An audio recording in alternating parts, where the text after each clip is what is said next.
반갑습니다. 말씀과 함께 하루를 시작하는 주님의 백성들을 예수님의 이름으로 축복합니다. 2023년 5월 5일 금요일 오늘 주신 말씀은 민수기 22장 36절부터 23장 12절까지입니다.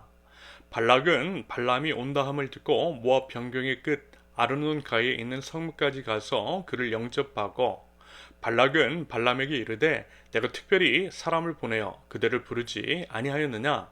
그대가 어찌 내게 오지 아니하였느냐? 내가 어찌 그대를 높여 존귀하게 하지 못하겠느냐?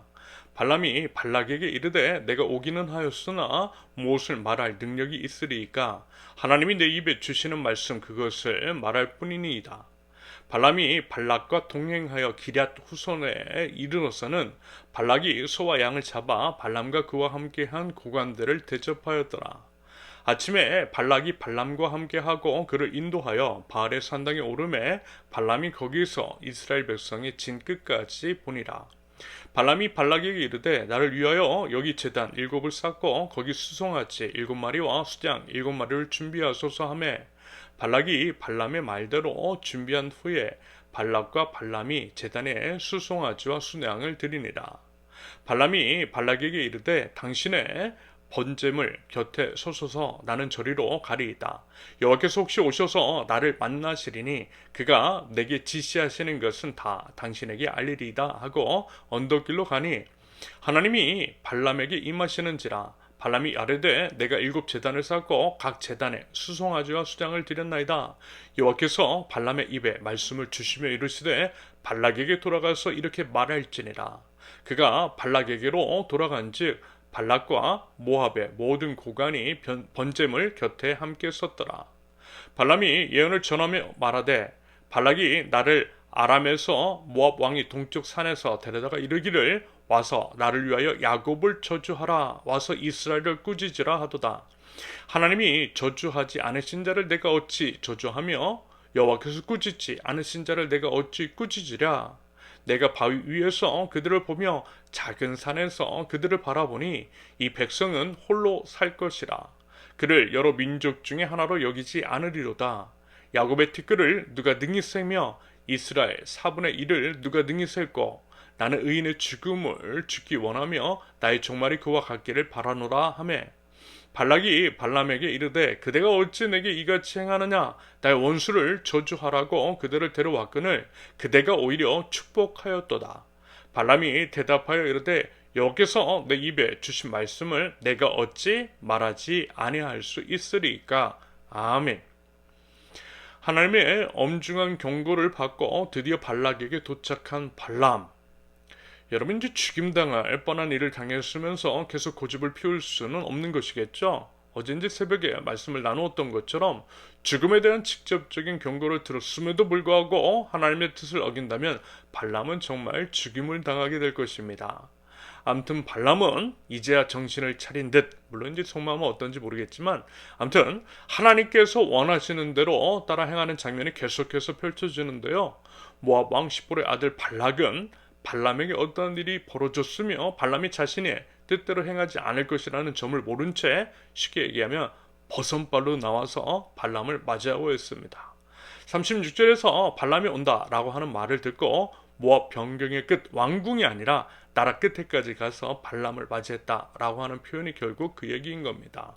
그만큼 발람이 오기를 간절히 바랐다라는 것이고요. 발람을 통해 이스라엘 백성을 저주하고 싶었다라는 겁니다. 그래서 보세요. 40절에 보면 소와 양을 잡아 극진하게 대접하기도 하잖아요. 하지만 여러분 그런 것들로 하나님의 뜻을 바꿀 수 없는 겁니다. 내 욕심, 내 뜻, 내 계획 그런 모든 것들보다 중요한 것은 하나님이시라는 거예요. 하나님의 뜻, 하나님의 계획이 중요한 거예요. 잠언 19장 21절 사람의 마음에는 많은 계획이 있어도 오직 여호와의 뜻만이 완전히 서리라. 그러므로 하나님의 뜻을 거스르는 것은 아무리 돈을 많이 쓰고 어떤 수를 쓴다 할지라도 허튼 짓이라는 겁니다. 시간 낭비라는 거예요. 여러분 이 점을요 분명하게 아셔야만 하는 겁니다. 더더군다나 우리가 하나님 나라 백성이라고 한다면 더더욱 그래야 하지 않겠습니까? 이것이 바로 믿음이라는 거예요. 교회의 출석만 하는 것이 아니라 입술로만 믿는다고 하는 것이 아니라 실제 우리의 삶의 여러 선택의 과정에서 우리 주님 말씀하시면 나가고 우리 주님께서 멈추라 하시면 멈춰서는 것. 이런 구체적이고 실질적인 삶의 모습이 있을 때에 우리 하나님께서 그 인생을 기뻐하시고 또 책임져 주시며 하늘의 신령한 복으로 채워 주시더라는 겁니다. 이 믿음 보이자라는 거예요. 아무튼 발락은 어떻게 이제 발람이 자신의 요구에 응해 자신의 나라까지 왔고 또한 극진하게 대접을 했으니 이제 자신의 뜻대로 이스라엘 백성을 저주하기만을 기대하고 기다렸던 겁니다.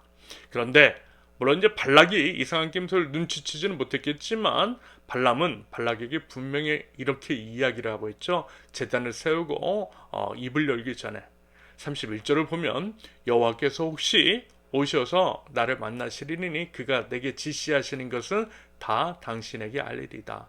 무슨 얘기냐면요.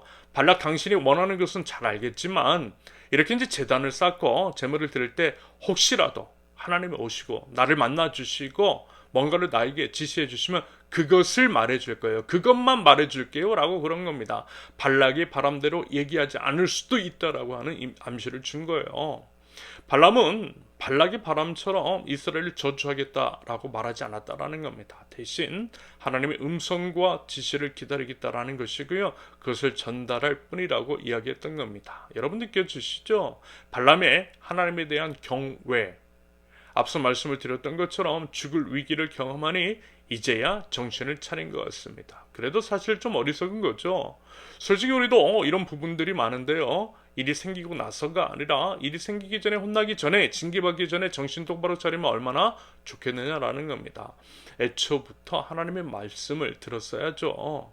여러분 지혜는 알아서 하나님 앞에 엎드리고 하나님의 말씀을 듣고 그 말씀에 순종하는 것인 줄로 믿습니다. 부디 그와 같은 지혜와 하나님 앞에 말랑말랑한 마음이 저와 여러분들에게 있을 수 있기를 바랍니다.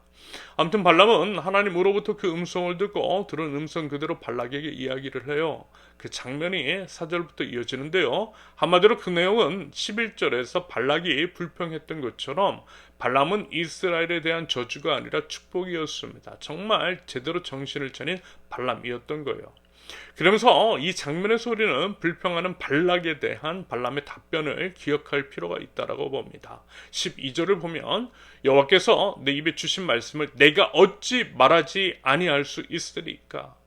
흡사 이 말씀은 예레미야 선지자의 고백과도 일부 연결이 되는 것 같아 보입니다. 말씀을 전하는 저를 비롯한 우리 모든 하나님 나라 백성들이 간직하고 또 삶으로 드러내야 할 모습과 태도. 예레미야 20장 9절 내가 다시는 여호와를 선포하지 아니하며 그의 이름으로 말하지 아니하리라 하면 나의 마음이 불붙는 것 같아서 골수에 사무치니 답답하여 견딜 수 없나이다.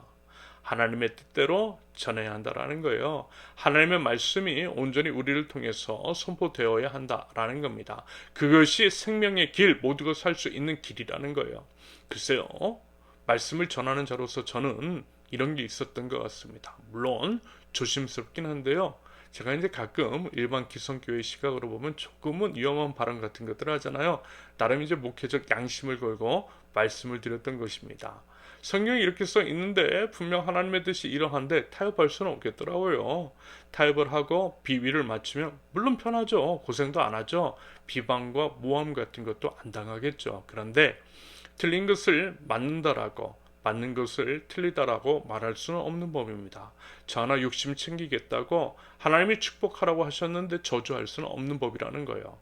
물론 저만 의인일 수 없고 저도 다 알고 모든 것이 옳은 것일 수는 없는 겁니다. 그래서 이 부분은 제가 하나님과 해결해야 할 문제이겠죠.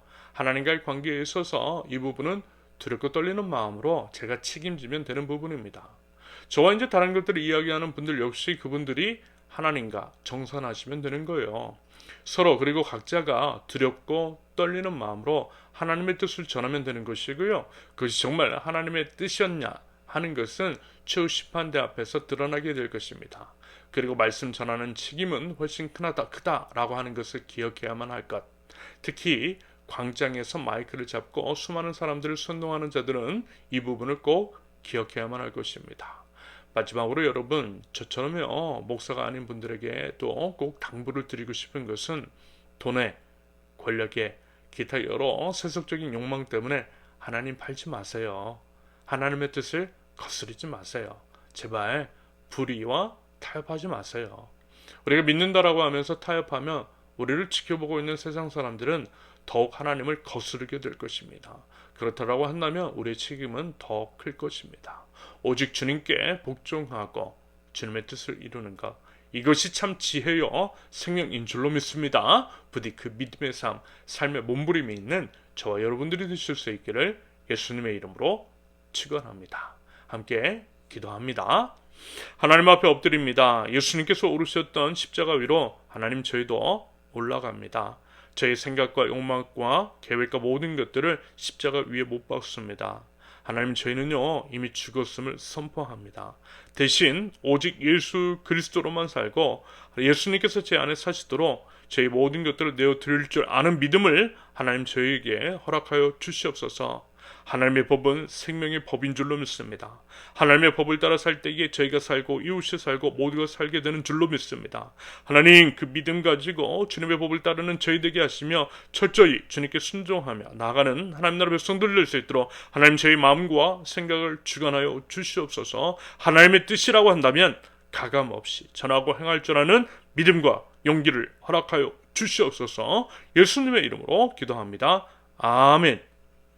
하나님께서 오늘 주신 말씀과 각자의 기도 제목을 놓고 우리 잠시 기도합니다.